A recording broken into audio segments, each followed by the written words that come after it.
Deadline, Chapter 18, Christmas Eve. Man, why didn't you tell me what a stupid idea it was to try to keep this secret? I believe I did hint at it. Yeah, but I mean, like the first time you showed up, why didn't you say it then? Ben, that's the dumbest fucking idea I've ever heard. We have talked about the appropriateness of certain language in the presence of a spiritual entity. We have, and I'll hold back on the F bombs if you give me a quick heads up when you see me diving into my own asshole. Here on Earth, we call that a metaphor.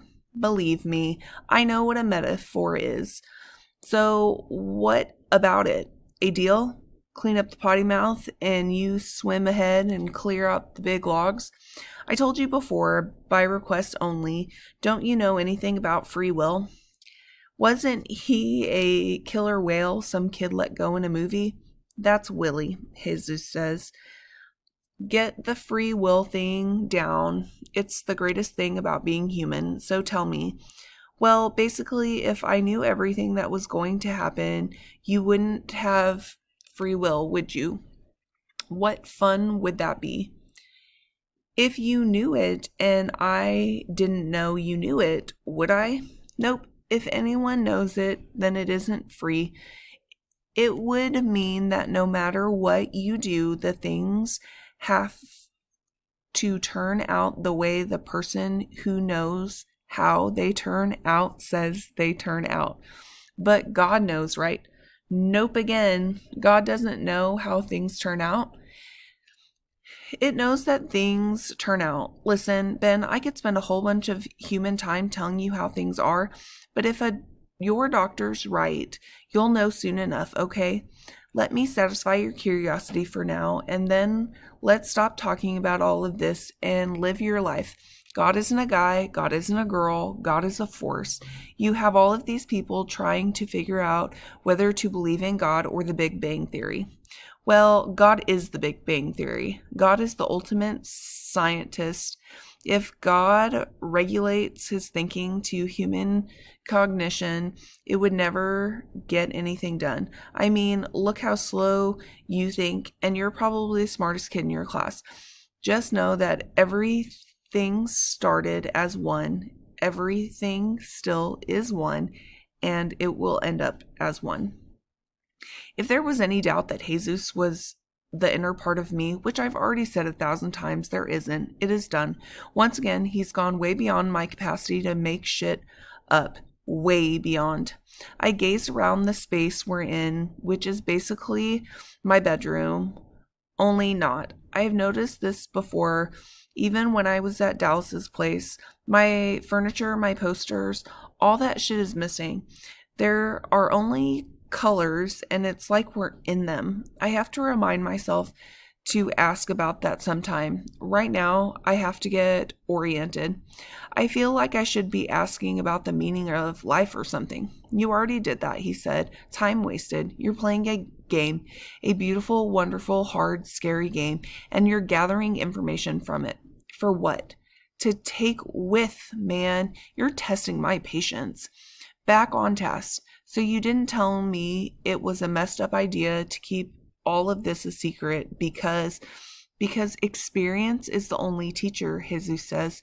Even if I could have told you, it would have been a lecture.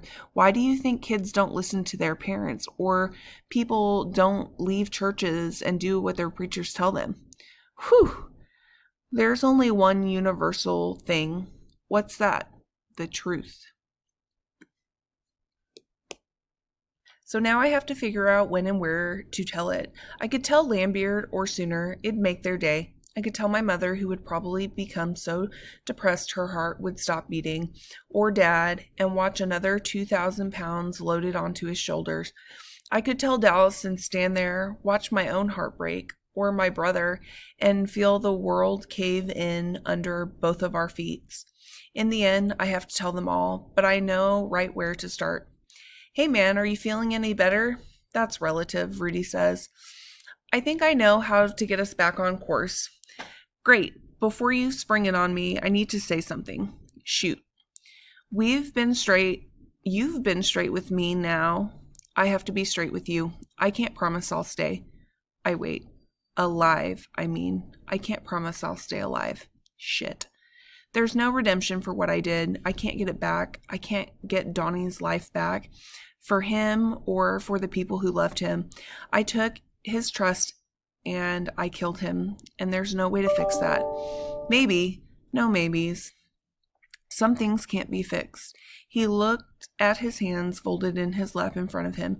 Do you have any idea what a horror it is to be me?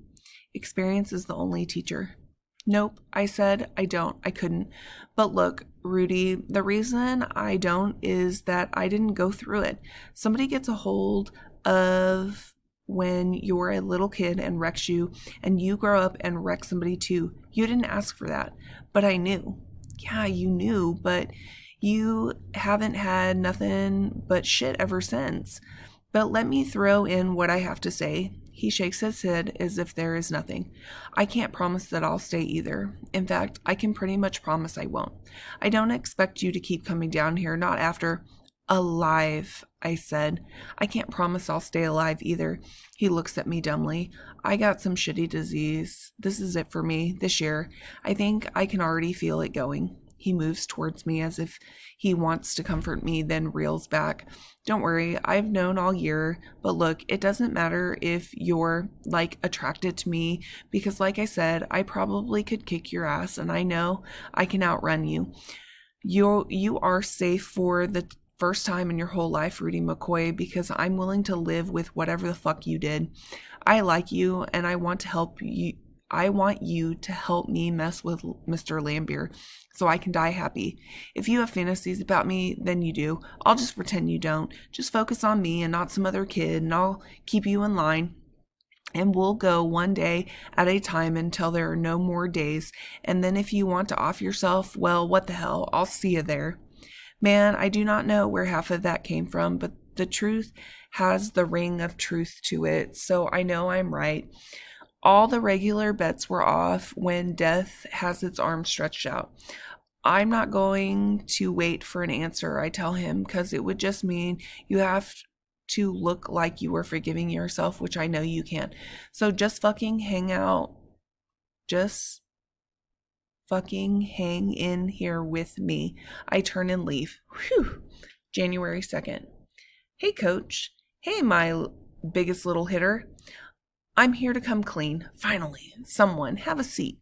He motions me to the chair next to his desk. First day back. School is over for the day. The classroom empty. I'm dying. I know what you mean.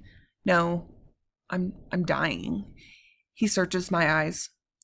Literally? He means it as a question. Literally. He walked into the classroom door and closes it, returns slowly to his chair. Talk to me.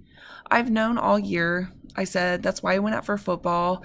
I found out when I went for my cross-country physical last summer. What is it? Blood disease, I say, quoting Doc. Are you taking treatments? What the hell? What kind of doctor? This is not his fault, coach. He did everything he could to make me do this right, or the way you're supposed to. But I'm 18. He had no choice. He sure as hell could have kept you out of football. All he had to do was not pass you on your physical. I pinch the bridge of my nose, rubbing my eyes. Coach, don't do this, I plead. A hell of a case, and it was the right thing. Did I have a hell of a season or what? Coach sits back, places his mouth and nose on his finger teepee. I can see him running back over the senseless death more than 20 years ago. That's just irresponsible, he says, more to himself than to me. He's stuck back on Doc. This is what I'm afraid of. He snaps his head up. I could have set myself up for treatments, but I hesitate. But I tell him anyways that I knew it was my time, how I'd never pictured myself past this place. I knew I was done and I wanted to be normal. But then I realized that nothing normal about cashing out at 18, and that a whole bunch of people I really care about deserve to know. I'm starting with you. Your parents? Cody? No, I said, shitty as it probably is, you know more so much more about death as anybody I know, so you're my first round pick. He sits staring at his fingers. Let me get this straight, he says. Finally, you discovered somewhere towards the end of the season that you have a terminal illness, had the presence of mind, if we want to call it that, to keep the doctor from telling anybody, turned out for football, and started hustling the sharpest girl in school. That's about the small and short of it, I say. Jesus, Ben. That kind of changes the meaning of the phrase death wish. I don't know what to say. So we're halfway through the year and you finally decide to tell. He's quiet. Finally, how can I help? This is what I love about Coach. Tonight, sometimes the full reality will dawn on him, but he's like me, the guy you want at the site where the plane went down. The more I didn't tell people, the more complicated it got, I said. I just wanted to have a normal last year, as close to normal as possible with, well, you know. But there's nothing normal about it, he says. I nod. One reason I came to you, besides that you've always been cool to me and my brother, is you haven't exactly had the best luck with death. Coach smiles and looks down. It kicked my ass right at your age, he says. I'm worried about the people I will leave behind, I tell him. You came to the right place. I think you're right. You need to tell, maybe not everybody, but the important people. When Becky died, I could only think of all we never got to say. But Ben, I'll help you with this in any way I can. I just wish you would have told me earlier. If I'd told you, would you have let me play ball? He smiles. Probably not. I rest my case, I said. Catching that pass from my brother was the single most thrilling physical event I had ever had, and I've had sex. I wouldn't have given it up for anything. I get it. So how can I help? Just hang with me, I said. I don't know how this is going to land. I know for quite a while, and when I tell Cody and my parents and Dallas, I flinch. It's going to be like everything I said since I found out was a lie. I'll be here, Coach says. You know I will. And keep in mind, these are people who love you and they are smart.